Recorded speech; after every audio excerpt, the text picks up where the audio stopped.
welcome to the Classical Now. I'm Will Fraser, and tonight I'm joined by the pianist Ian Parker. Ian, it's lovely to have you with us. Thank you, Will. Thanks for having me here. Most of the time we start off sitting on sofas and chairs, but today we're going to start here at the piano because Ian is going to demonstrate where some of the famous themes from classical music actually come from. Ian, over to you. Well, the one theme that I really love to talk about all the time is the one that's most borrowed, I'd like to say more than stolen, and that's one of the caprices by the violinist Paganini. And Paganini wrote 24 of these caprices, but it's always the 24th one that composers seem to borrow, and that's this one. And it is a very catchy tune, and I can understand why composers choose it. And what most often happens with this melody is a set of variations will follow once it's stated. Composers such as Brahms, Rachmaninoff, Liszt, they've all borrowed this melody and have written many variations on that. But I want to take the example of Rachmaninoff's because it's the most, I think, popular one because it's written with piano and orchestra. And when it comes to one of the most popular variation, it was the number 18. And that's this melody, which we often hear.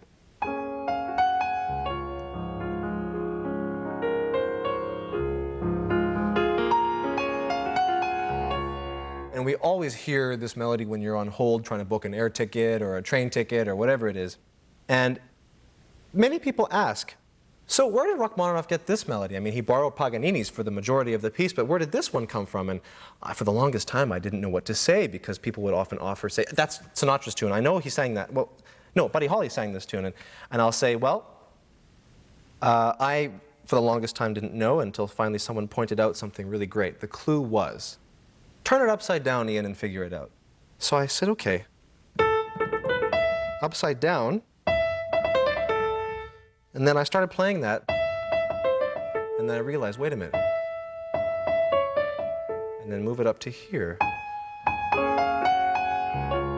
And this is how the melody is made. You reverse it, major it, and move it up a couple of intervals.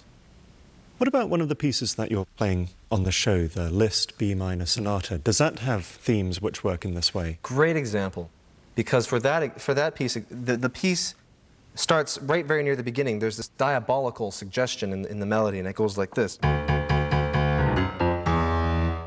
This really, really nasty little devilish melody in the bass. And then quite soon into the piece, this beautiful heavenly melody comes in.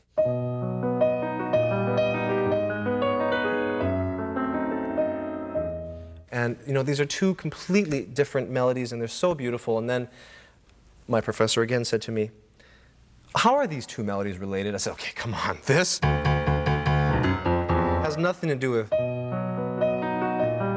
She says, well, why don't you play that melody, the pretty one, a little faster? So I said, fine. And I just realized,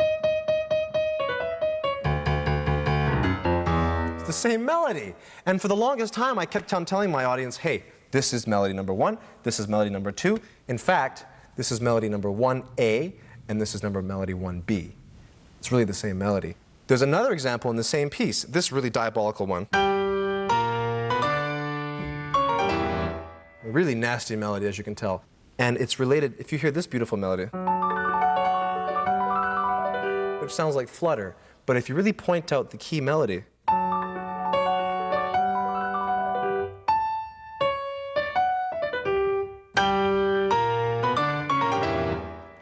it's the same melody. So really, you've got two motives to this sonata, but in fact, 4. But they're really a mirror image of the first 2. Very clever. Liszt has a reputation for being a composer who's all style and no substance. Does this demonstration that you've shown us prove the contrary?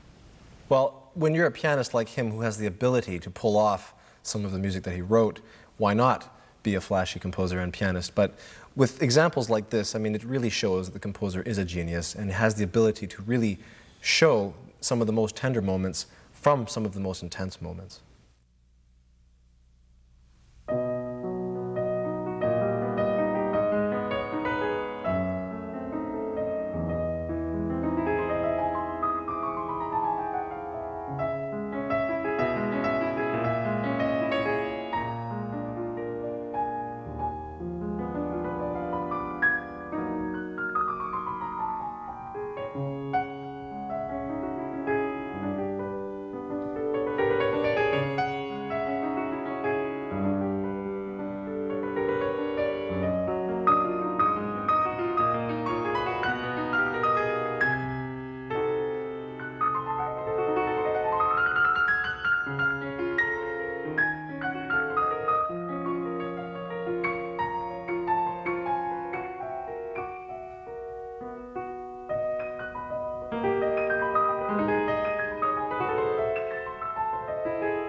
When we think of the piano and the composers who wrote for it, Chopin is a composer who is obviously very close to the top of the list, and you're performing Chopin on tonight's show.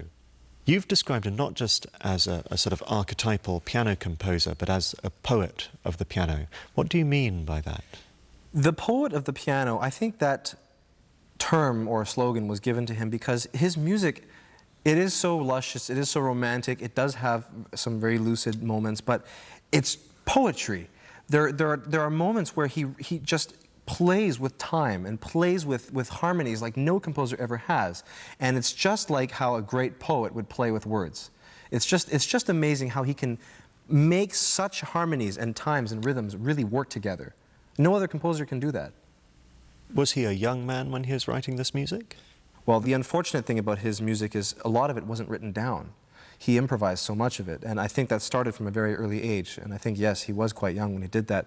But his music has very different flavors when he did get a little older, even though he didn't live a very long life. How old was he when he died? He died when he was 39 of tuberculosis in Paris. So it was unfortunate, of course, like him, like Mozart, like Schubert, who didn't live longer, because what would Chopin be writing in his 60s? But still, to have written that much. It's amazing. It's amazing what he's done in that time. Chopin not only wrote very virtuosic showpieces, for instance his scherzos, but he also wrote some more introverted pieces, for instance his mazurkas.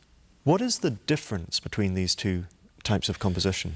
The mazurkas are harder. Why? They're actually much easier to learn, much easier to play. There are 100 times less notes in the mazurkas than there are in the scherzi. But how you can play with time, how you can stir emotions with such magical harmonies that move quite slowly sometimes in the mazurkas. And that's the real challenge when you're playing some of his, let's say, softer, dynamic pieces, for example. The Nocturnes, another great example of works that are just so luscious and beautiful. I mean, you can put a Rubinstein recording of that and just float. It's incredible stuff, and it can be even more powerful and moving than his virtuosic, flashy stuff, if you want to put it that way.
You're playing a piece by Clementi, who's a composer who most piano students come to when they're very early in their stages of learning. He wrote a lot of small sonatinas, but you're playing a slightly different piece, aren't you?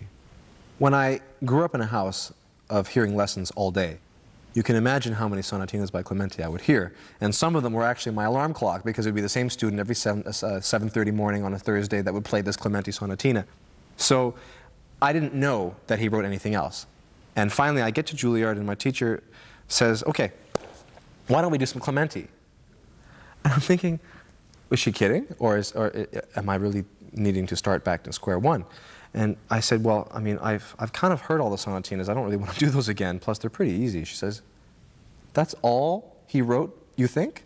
And I said, I guess. And she says, no, you need to go to the library and take out one of Horowitz's recordings of some of the Clementi sonatas. So I took one out of the F-sharp minor sonata, and it was brilliant. I fell in love with it right away, and it opened a whole new horizon of music I didn't know existed. And this is the sonata that you're playing? Yes, this is the one. What other composers does it remind you of? It's amazing because Clementi himself, an Italian composer, you would assume that he was influenced by people like Scarlatti, but I can't see it any other way. I mean, his music is so Scarlattian, if you want to put it that way. It's very, very light. It's very intricate. It's almost guitar-like sometimes, like Scarlatti's music is. Yet there is a slightly richer element to his music, which gives it the classical feel rather than that pristine Baroque touch.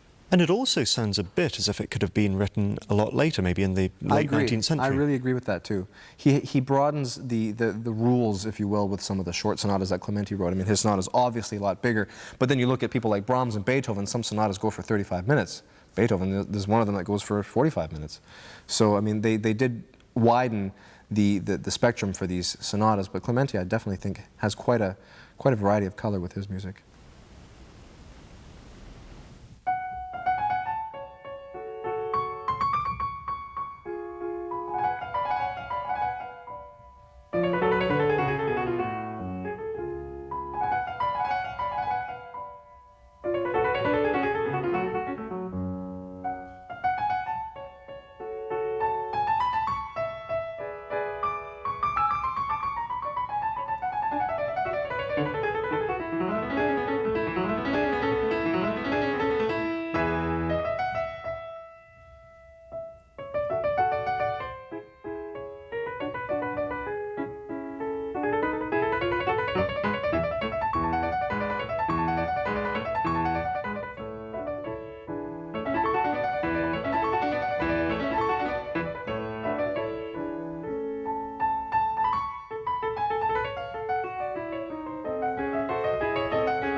Ian Parker, thank you very much for joining me. Thank you, Will, very much for having me. It's been lovely having you on the show. Thank you.